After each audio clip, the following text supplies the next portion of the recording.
आज अलीराजपुर जिले में हमारे 3 राज्य के भाई बहनें, बेटियां, हमारी भाभियां कहो, बहू कहो, सब यहाँ पर अपने बीच में बैठे हैं। और हमारे महापुरुष, हमारे भगवान टंट्या भील का गाथा स्थापना हो रहा है, उसका अनावरण भी अभी हमको करना है।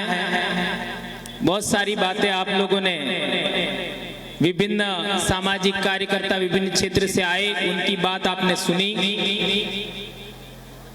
मेरा अपना यहाँ पर इस जिले के अंदर तीसरा कार्यक्रम है।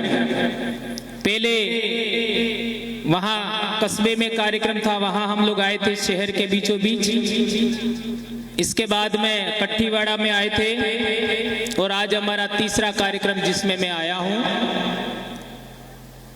आप लोगों ने बहुत सारी बातें सुनी और आगे भी सुनेंगे।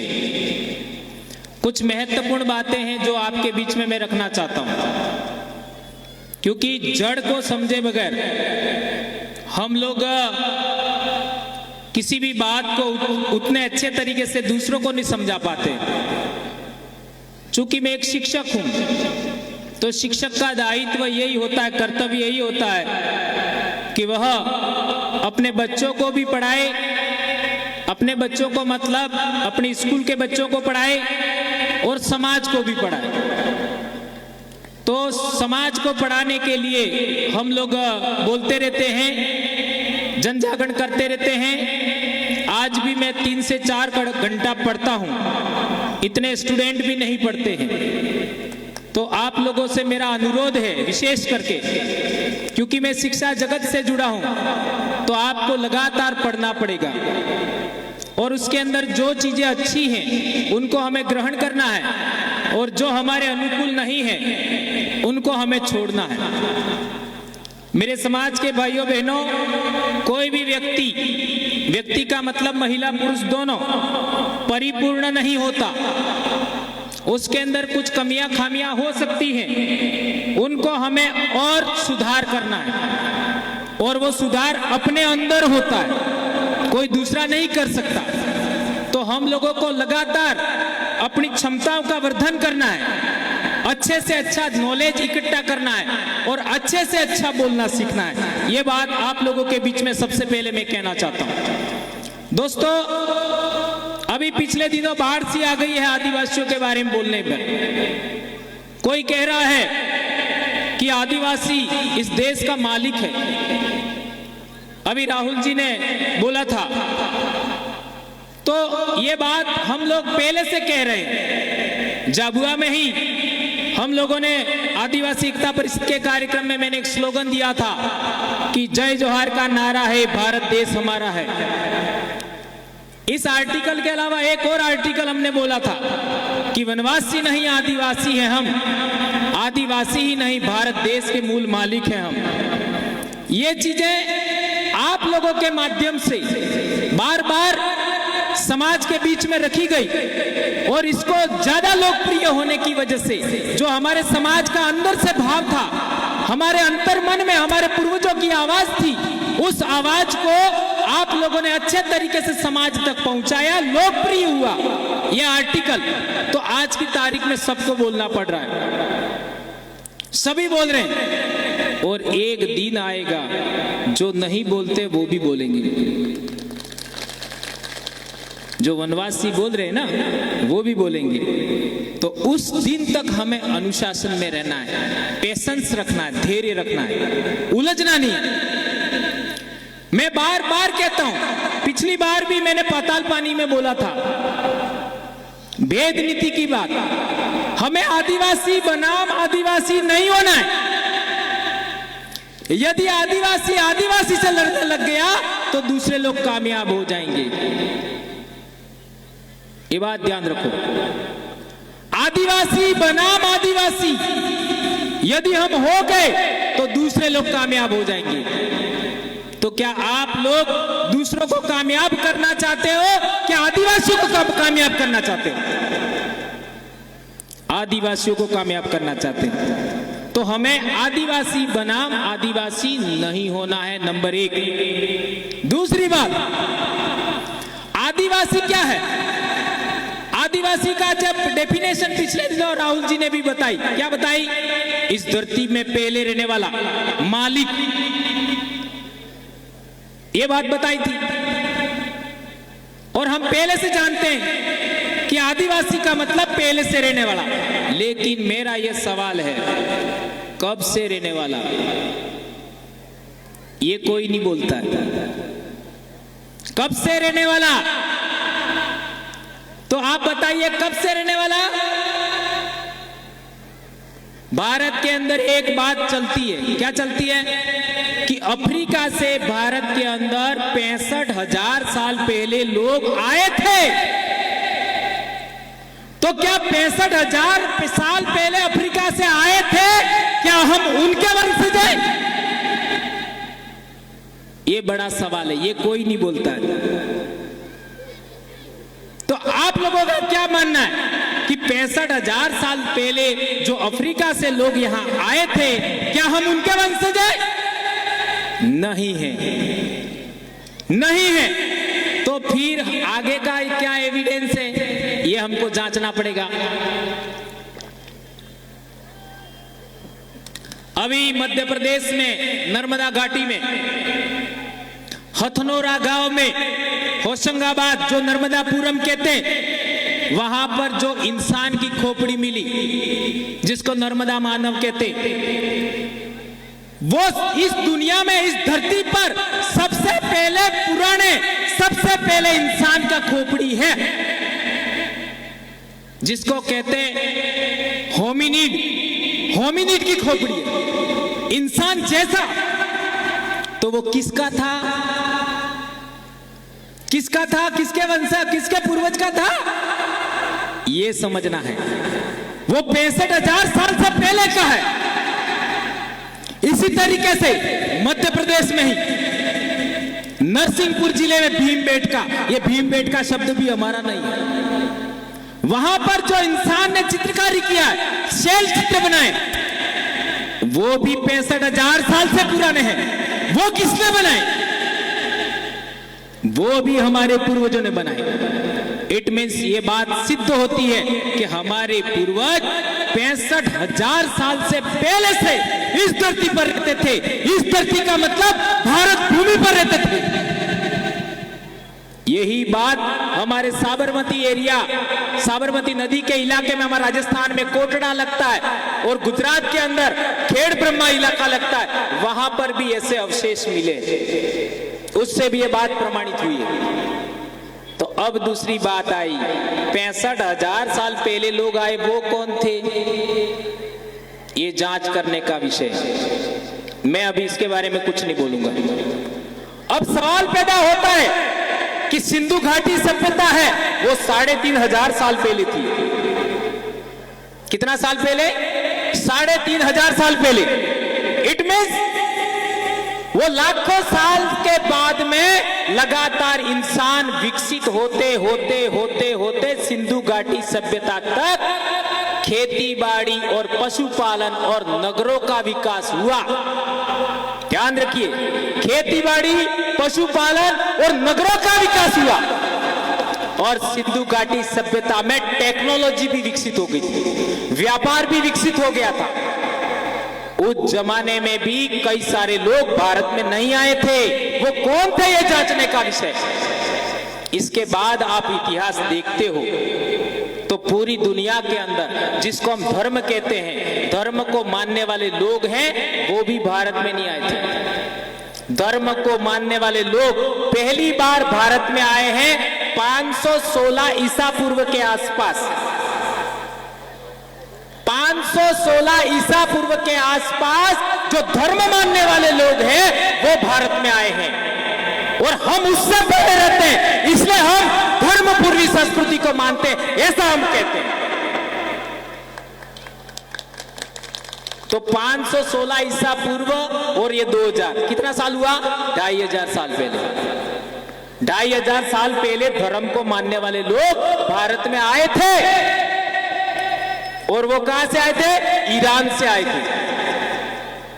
क्या प्रमाण है? तो ईरान में उस समय में जो हखामनी वंश था वो दुनिया का सबसे पहला राजतंत्र था। राजतंत्र का मतलब होता है राजा का बेटा राजा, राजा का बेटा राजा, उसको कहते हैं राजतंत्र। वो राजतंत्र 2500 साल पहले ईरान में पनपा था। उस वंश के राजा एक तो साइरस और दूसरा दारा, जिसको डेरियस भी कहते हैं, वो भारत में आए थे। उनके शिलालेख पर जो वहां पर मिले 3 शिलालेख, इसको बेहिस्तून, नक्शे रुस्तम और पर्सिपोलिस कहते हैं, उस पर लिखा हुआ है, प्रमाण है कि वो लोग भारत में आए थे। उस जमाने में 3 इलाकों के नाम है उस शिलालेख पर। एक है सिंधु घाटी, उनको कहा है हिदू, और दूसरा सतलज घाटी, उसको उन्होंने कहा है शतगु, और दूसरा गांधार का इलाका, उसको उन्होंने कहा है गदर। यह पहला प्रमाण है दुनिया के इतिहास में किसी ने भारत के बारे में पहली बार लिखा है, और वो भी शिलालेख में लिखा है। यह पहला प्रमाण है। इसलिए सुप्रीम कोर्ट कहती है कि हिंदू ज्योग्राफिकल नाम है। ये बात ध्यान रखनी होगी, ये सांस्कृतिक नेम है। जी जी, ये सांस्कृतिक नाम है।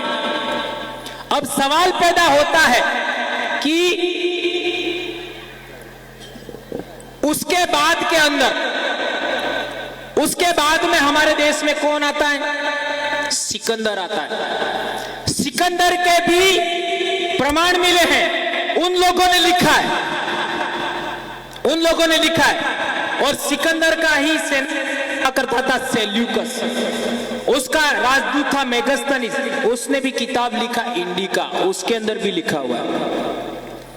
उसके बाद में आप देखेंगे भारत के अंदर तो आते हैं आपके इंडो ग्रीक लोग, इसके बाद शक लोग आते हैं, इसके बाद पहलव लोग आते हैं, इसके बाद में कुषाण लोग आते हैं, इसके बाद के अंदर हूण लोग आते हैं, इसके बाद तुर्क लोग आते हैं, इसके बाद अरब और मुगल लोग आते हैं, इसके बाद अंग्रेज लोग आते हैं। तो अंग्रेज लोग तो चले गए, दूसरे लोग यहां मौजूद हैं। ये बात ध्यान रखनी होगी। तो हम पीड़ित किससे हैं? किससे हैं पीड़ित? हम उन लोगों से पीड़ित हैं जो इंसान को गैर बराबरी के आधार पर स्वीकार करता है, और आदिवासी बराबरी के आधार पर स्वीकार करता है। आदिवासी संगठनों के अंदर गुटबाजी होती है, आदिवासी संगठन टूट जाते हैं, वो गैर बराबरी के आधार पर किसी को ऊंचा किया जाता है, किसी को नीचा किया जाता है, तब संगठन टूटता है। अध्यक्ष की कही हुई बात सभी लोग स्वीकार नहीं करते, क्योंकि वो क्या समझते हैं, अध्यक्ष ऊंचा हो जाएगा, मैं नीचा हो जाऊंगा। ऐसा होता है कि नहीं होता है? ये बात ध्यान रखनी होगी। इसलिए हम लोगों ने आदिवासी जो परिवार का जो कंसेप्ट बनाया, उसमें सभी लोग बराबर, सभी लोग बराबर, कोई छोटा नहीं, कोई बड़ा नहीं, ये कंसेप्ट बनाया। इस वजह से हमको सफलता मिली, अनुशासन कायम हुआ। तो आप लोगों से मेरा अनुरोध है कि उसी कंसेप्ट को हमें पकड़ना पड़ेगा, जयस को उसी तरीके से रीजनरेट करना होगा, पुनर्विकसित करना होगा, यह मैं कहना चाहता हूं। इसके लिए बात सुनाई आपको। अब दूसरी बात, वो लोग कैसे काम करते हैं? एक आदमी ऊंचा है, इसके नीचे दूसरा थोड़ा नीचा है, इसके नीचे तीसरा नीचा है, और इसके नीचे एक और नीचा है। ऐसा हम लोगों को ऐसी व्यवस्था नहीं बनानी है, हमको ऐसी व्यवस्था बनानी है, सभी लोग बराबर। ये बात आप लोग ख्याल रखेंगे, ऐसा मैं आशा अपेक्षा करता हूं। तो जब भारत के अंदर खेती बाड़ी का विकास हुआ, पशुपालन का विकास हुआ, उस जमाने में क्या हुआ? बहुत बड़ी बीमारी मैं बता रहा हूं आपको, अच्छे तरीके समझिएगा। जब भारत के अंदर खेती बाड़ी विकसित हुई, पशुपालन विकसित हुआ, उस जमाने के अंदर एक बहुत बड़ा बदलाव हुआ। क्या बदलाव हुआ? खेती बाड़ी करते हो, पशुपालन करते हो तो थकान लगती है कि नहीं लगती है? लगती है नहीं लगती? लगती है ना? अच्छा, तो उस जमाने में कुछ इंसानों ने ऐसा सोचा होगा कि ये थकान लगने वाला काम हमको नहीं करना है। ये बहुत टेक्निकल बात बता रहा हूं, ये समझ गए तो बहुत सारी बीमारी आदिवासियों की खत्म हो जाएगी। कुछ लोगों ने सोचा कि हमको श्रम वाला काम नहीं करना है उस जमाने में, तो वो लोग आज भी श्रम वाला काम नहीं करते हैं, मजदूरी वाला काम नहीं करते हैं। वो कौन लोग हैं आप पहचान सकते हैं? धर्म ऐसे आया है, श्रम नहीं करना है हमको, कभी नहीं करना है। तो खाएगा क्या? जब श्रम नहीं करेगा, खेती बाड़ी नहीं करेगा, पशुपालन नहीं करेगा, मजदूरी नहीं करेगा, तो खाएगा क्या? इसके लिए उन्होंने एक व्यवस्था बनाई। क्या व्यवस्था बनाई?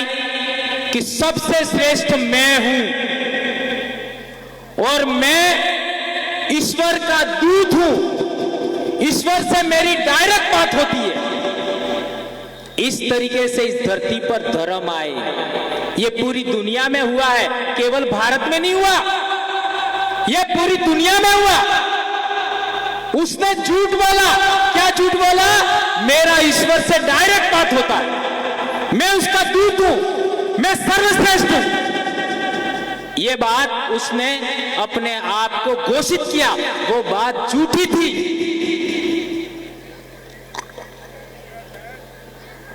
इससे क्या हुआ?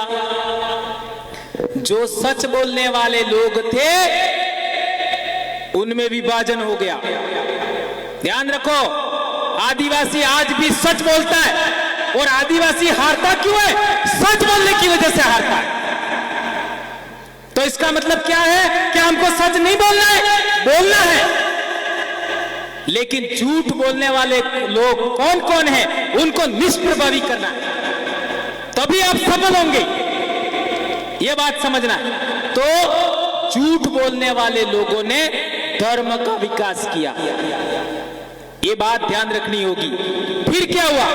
सच बोलने वाले लोग थे, उनके अंदर विभाजन हो गया, और सच बोलने वाले लोगों में विभाजन होने के बाद उन लोगों ने जो उनके समर्थक बन गए, उनको उन्होंने दूसरे नंबर पे रखा। ध्यान रखो, पहले नंबर पे नहीं रखा, दूसरे, तीसरे, चौथे नंबर पे रखा। इस तरीके से हमारे देश के अंदर वर्ण व्यवस्था और जाति व्यवस्था आई, और धर्म, जाति व्यवस्था और वर्ण व्यवस्था के बगैर धर्म नहीं है, और आदिवासी जाति व्यवस्था और वर्ण व्यवस्था में नहीं आता है। यह हमारे 8वीं की किताब में पढ़ाया जाता है। जो वर्ण बाह्य है, जो जाति बाह्य है, उसको आदिवासी कहते हैं। और हम लोग क्या करते हैं? हम लोग भी वर्ण बाह्य स्वीकारते नहीं अपने आप को, हम भी जाति बाह्य अपने आप को स्वीकारते नहीं है। वर्ण बाह्य होने के लिए, आपका वर्ण को मानने के लिए, जाति को मानने के लिए ऊंच नीच जरूरी है। ध्यान रखो, बहुत इंपॉर्टेंट बात कह रहा हूं। ये वर्ण व्यवस्था और जाति व्यवस्था हमारे पूर्वजों की देन नहीं है, उनकी है, जो धर्म को मानते। तो वर्ण और जाति के लिए क्या जरूरी है? ऊंच नीच जरूरी है। कोई ऊंचा है, कोई नीचा है, छुआछूत जरूरी है। इसका बनाया हुआ खाना खाना है, इसका बनाया हुआ खाना नहीं खाना है, इससे के साथ शादी करनी है, इसके साथ शादी नहीं करनी है, ये ऊंचा है, ये नीचा है, उसका हाथ का पानी नहीं पीना है। ये जाति व्यवस्था और वर्ण व्यवस्था का जहर है। ये बात हमको समझना पड़ेगा। यदि आदिवासी को बचाना चाहते हो तो इससे निकलना पड़ेगा। इसके लिए 2011 में रायपुर के अंदर कार्यक्रम था आदिवासी एकता परिषद का। उसके अंदर एक आदमी ने कहा था, बड़े बड़े बहुत बड़े अधिकारी हैं, BS रावते करके, उन्होंने एक बात बताई थी कि हम लोगों को इधर से राजस्थान से इधर तक शादियां करनी होगी, इधर से उधर शादियां करनी होगी। हमारी ये बेटियां उधर दे, उधर की बेटियां इधर आवे, ऐसा होना चाहिए। तो क्या हम लोग अपने जिले में ऐसा करने में कामयाब हो रहे हैं? अब समझ गए होंगे मैं क्या कहना चाहता हूं। हम लोग भी छुआछूत से उभरे नहीं है, हम लोग भी ऊंच नीच से उभरे नहीं है। मेरे अपने जिले में, मेरा गांव के बॉर्डर पर रोड है, रोड के उधर वाले लोग हैं, वो भक्ति के आधार पर हमारे से छुआछूत करते हैं, हमारे से हमारा बनाया हुआ खाना नहीं खाते। क्या अलीराजपुर जिले में ऐसा है कि नहीं है? ये बात पॉइंट करिए, ध्यान रखिए। यदि आदिवासियों को बचाना चाहते हैं तो हमें भील भिलाला से उबरना होगा। कौन कौन सहमत है? ये बात ध्यान रखो, इससे उबरना होगा। और उससे उबरने के लिए पहला काम, मैं शादी की बात नहीं करूंगा, खान पान बराबर होना चाहिए। किसी को ऊंचा और किसी को नीचा मानने से बचना होगा, यह मैं कहना चाहता हूं। ये बात आप लोग इंपॉर्टेंट साथी हैं, जो मिशनरी का मतलब जो सामाजिक विचार को आगे बढ़ाने वाले लोग हैं, वो ईसाई वाले मिशनरी नहीं। ये बात ध्यान रखना होगा।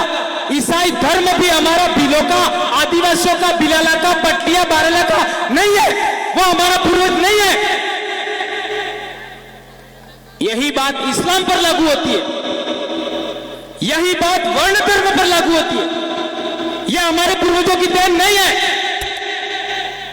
यह बात हम बार बार समझाते हैं। आज कुशलगढ़, रतलाम, झाबुआ, हमारा खेरवाड़ा, हमारा पड़ोस में अरवली और आपका क्या कहते हैं उदयपुर, साबरकांठा जिले के अंदर बहुत सारे आदिवासी भाई कन्वर्टेड हो गए थे, वो भी वापस अपने घर में आ रहे हैं। आज की तारीख में आदिवासी संस्कृति को एक्सेप्ट कर रहे हैं। ये आपको करना होगा, सबको करना होगा, ये कहना चाहता हूं मैं। ये बात ध्यान रखना होगा। धार्मिक कट्टरता से बचना होगा। धर्म हमारा नहीं है तो क्या धर्म की जो बातें हैं उससे हमारे समाज को बचाने के लिए क्या करना होगा? तो हमें कहना होगा ये जो आदिवासी शब्द है वही धर्म है हमारा, वही धर्म का नाम है, ये हमको स्वीकार करना होगा। तब जाकर के हम लोग अपने समाज को जोड़ पाएंगे। एक बात और, राजनीतिक बातें बार बार आती हैं, इसके विषय में मैं एक ही लाइन कहना चाहूंगा कि राजनीति का भी विकल्प होना चाहिए। जब तक विकल्प नहीं होगा लोग बटे हुए रहेंगे। जिस तरीके से जयस और आदिवासी परिवार कोई संगठन नहीं है, यह संगठन का विकल्प दिया तो समाज इकट्ठा हुआ। इसी तरीके से हमको विकल्प पैदा करने होंगे। यह बात आप लोगों के बीच में मैं कहना चाहता हूं। एक इंपॉर्टेंट बात,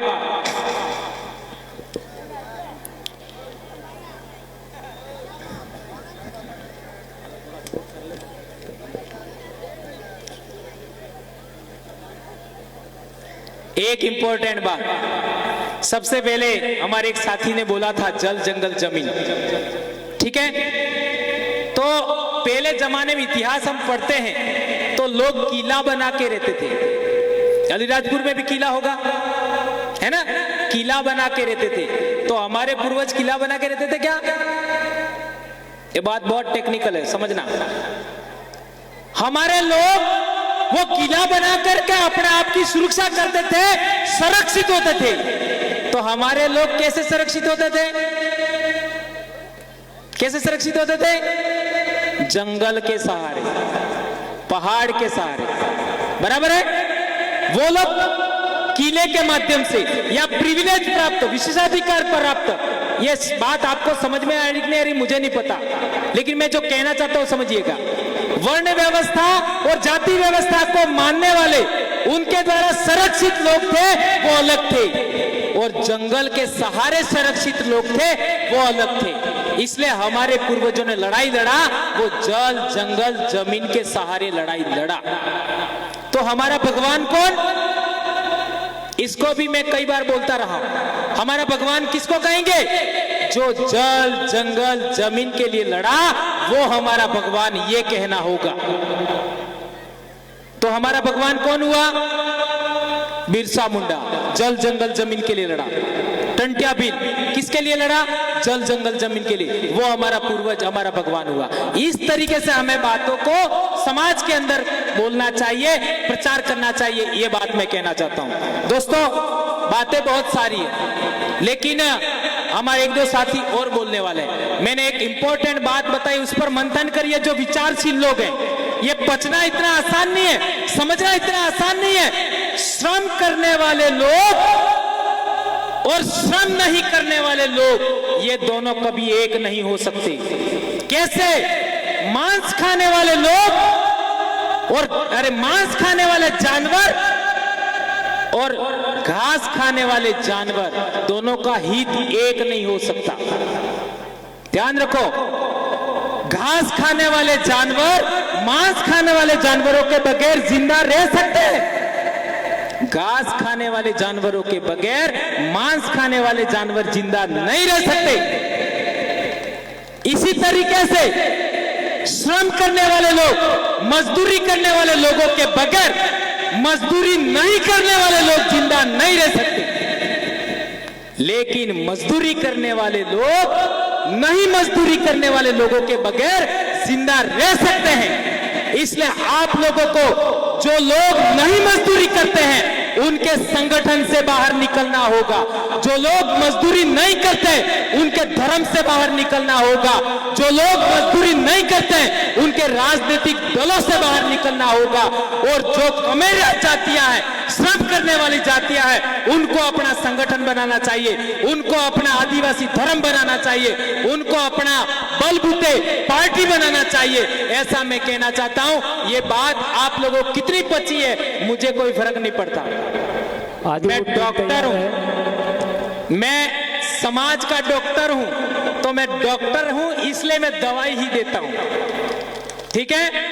आप लोग इस दवाई को पचाए होंगे, ऐसी मैं आशा करता हूं, अपेक्षा करता हूं। और आप लोगों ने हमको यहाँ बुलाया, ये बातें हमने बताई, उस पर आप बार बार गौर फरमाइएगा कि क्या ये बातें मैंने सही बोली थी।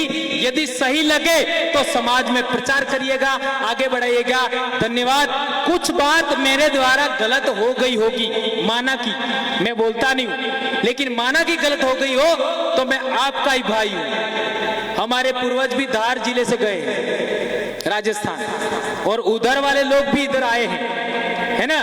तो हम लोग भाई हैं, हम लोग बहनें हैं, तो आप लोग माफ करिएगा। धन्यवाद। जय जोहार, जय आदिवासी, जय भील प्रदेश, जय भारत।